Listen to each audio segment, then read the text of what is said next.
ஸ்ரீ சங்கரா TV நேயர்களுக்கு வணக்கம். சுபதினம் நிகழ்ச்சியில் அனைவரையும் சந்திக்கிறதுல மிகவும் மகிழ்ச்சி.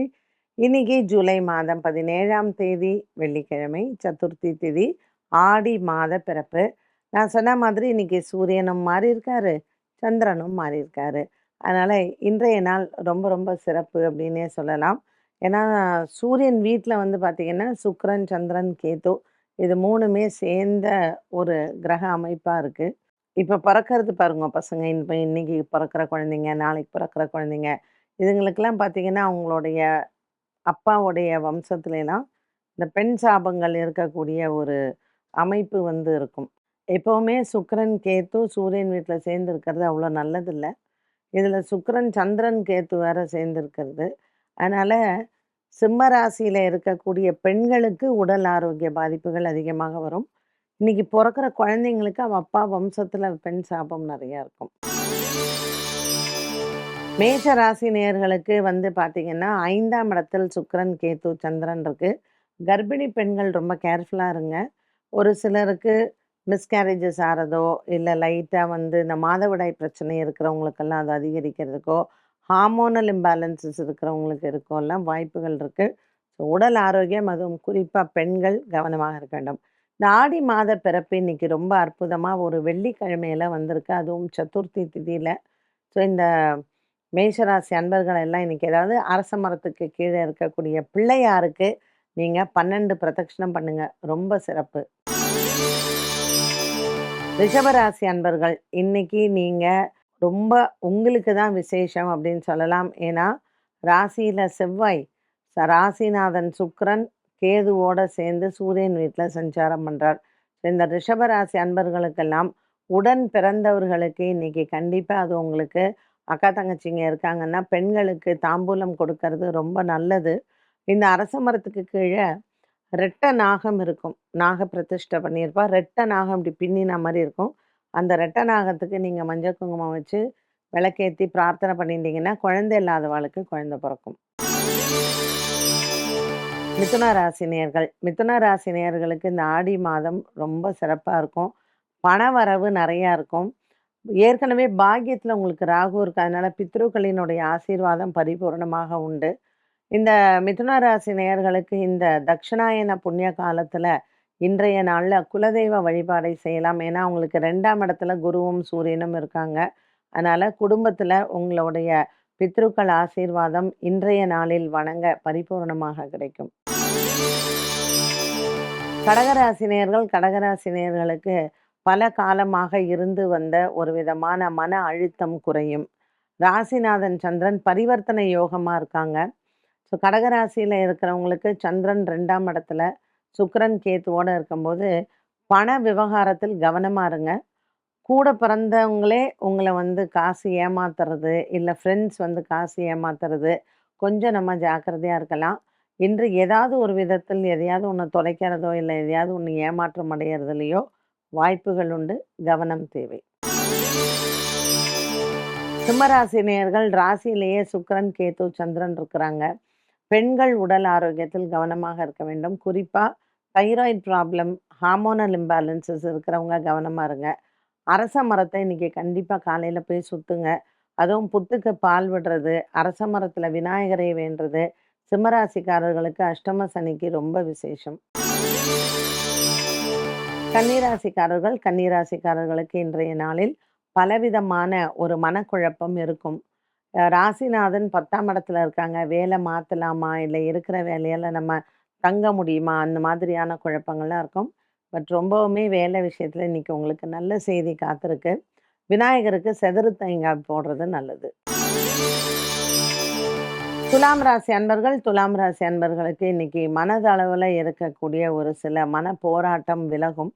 உங்களுக்கு ராசிநாதன் சுக்கிரன் கேதுவோட சேர்ந்திருக்காரு, சந்திரனோடையும் இருக்காரு. கொஞ்சம் மனசுல நிறைய குழப்பங்கள் வந்து போகும். ஒரு விதமான ஒரு தன்னம்பிக்கை குறையக்கூடிய ஒன்றாகவே இருக்கும். அதனால நல்ல பாசிட்டிவ் திங்கர்ஸோட இன்னைக்கு இருங்க. உங்களுடைய தன்னம்பிக்கையை வளர்த்துக் கொள்ளுங்கள். விருச்சிக ராசி அன்பர்களுக்கு இன்னைக்கு வந்து கணவன் மனைவி உறவு சிறப்பாக இருக்கும். பாக்கியத்துல சூரியனும் குருவும் இருக்காங்க.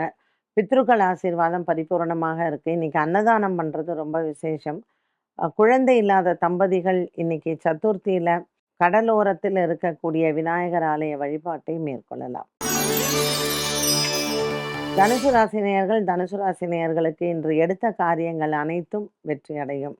ஒரு சில சின்ன சின்ன மனக்குறைகள் உங்களுக்கு வந்து போகலாம். தனுசு ராசிக்காரர்களுக்கு இன்னைக்கு வந்து மாலை நேரம் மிகவும் உகந்தது.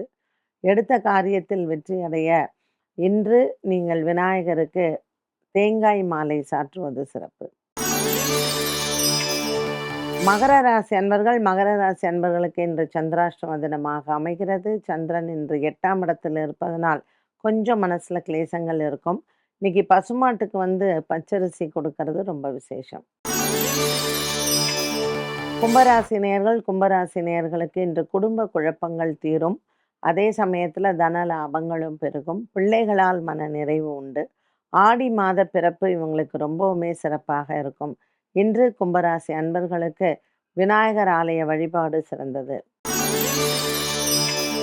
மீனராசிக்காரர்களுக்கு இன்று நாள் முழுவதுமே அலைச்சல்கள் அதிகம் உண்டு. 5ஆம் இடத்தில் இருக்கக்கூடிய குரு மற்றும் சூரியன் உங்களுக்கு நல்ல ஒரு வெற்றியை தரக்கூடிய ஒரு விஷயமாக இருக்கும். மீனராசி அன்பர்களுக்கு 4ஆம் இடத்தில் புதனின் சஞ்சாரம் குடும்பத்தில் வீடு வாங்குவது விற்பதில் இருக்கக்கூடிய குழப்பங்கள் தீரும். 12 ராசிகளுக்கும் உண்டான பலன் மற்றும் பரிகாரத்தை பார்த்தோம். இந்த நாளுக்கான கேள்வியை பார்க்கலாம்.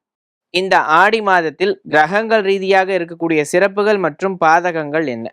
இந்த மாதத்தினுடைய பிறப்பு ஆரம்பமே வந்து நம்ம நேத்திக்கே கூட ஆடி மாத சிறப்பை பற்றி நம்ம சொன்னோம்.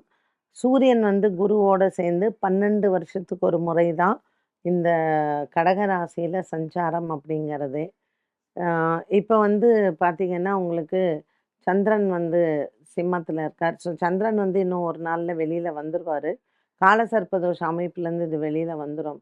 ஆடி மாதம் முழுவதும் சூரியன் வந்து இந்த அமாவாசை இப்போ ஆடி அமாவாசை வருது இல்லையா? ஸோ சந்திரன் குரு சூரியன் இந்த காம்பினேஷனும் உங்களுக்கு 12 வருஷத்துக்கு அப்புறம் வந்து சேர்ந்துருக்கிறாங்க. உலகத்தில் மிகப்பெரிய இயற்கை சீற்றங்கள் இன்னும் வந்து எரிமலை வல்கானிக் இரப்ஷன்ஸ் நிறைய நம்ம பார்க்கலாம். நிறைய டெத்து வந்து நம்ம பார்க்குறோம் பார்த்தீங்களா? இது வந்து நமக்கு இந்த ஆகஸ்ட் மாதம் வரைக்குமே உலக அளவில் மக்களுக்கு அவ்வளோ நல்லதில்ல. வியாதிகள் வரலாம். இந்த வியாதிகளினால் மக்களினுடைய இறப்பு அதிகமாகலாம். நிலச்சரிவு ஏற்படலாம். அதிகமான மழை ஒரு பக்கம் இருந்து நீரினால் அழிவு நிறையா இருக்கும். ஏன்னா சந்திரன் கடகத்தில் வராரு. கூடவே சூரியனும் குருவும் இருக்கிறாங்க. அப்படிங்கும் பொழுது நீரினால் அழிவு நிறைய ஏற்படும். ஒரு மனசளவில் வந்து பார்த்தோன்னா சந்தோஷமாக இருக்குமா அப்படின்னு கேட்டிங்கன்னா கண்டிப்பாக அது ரொம்ப கஷ்டம். நான் சொன்னேன் இல்லையா? அரசியல் தலைவர்களுக்கு ஒரு சில கஷ்டங்கள் வந்து வருவதற்கெல்லாம் வாய்ப்புகள் இருக்குது. அதோடு சேர்ந்து இப்போது சனி வந்து வக்ரமாறார். ஸோ ராசிக்குள்ளேயே நட்சத்திரத்தில் தான் அவர் வந்து பெயர்ச்சி ஆறுது. பட் இருந்தாலும் அந்த சனியினுடைய வக்கரம் அடுத்த ஒரு 120 நாட்களுக்கு வந்து பார்த்திங்கன்னா குரு சனி இந்த சூரியனினுடைய தாக்கம் அடுத்த சூரியன் சிம்மத்துக்கு தான் வரப்போகிறார். அதனால் உலகத்தில் இருக்கக்கூடிய அரசியல் தலைவர்களுக்கு இது ஒரு நல்ல கிரக சேர்க்கை இல்லை. என்ன நேயர்களே, இன்றைய சுபதினம் நிகழ்ச்சி அனைவருக்குமே பயனுள்ளதாக இருக்கும். மீண்டும் சந்திக்கும் வரை நன்றி, வணக்கம்.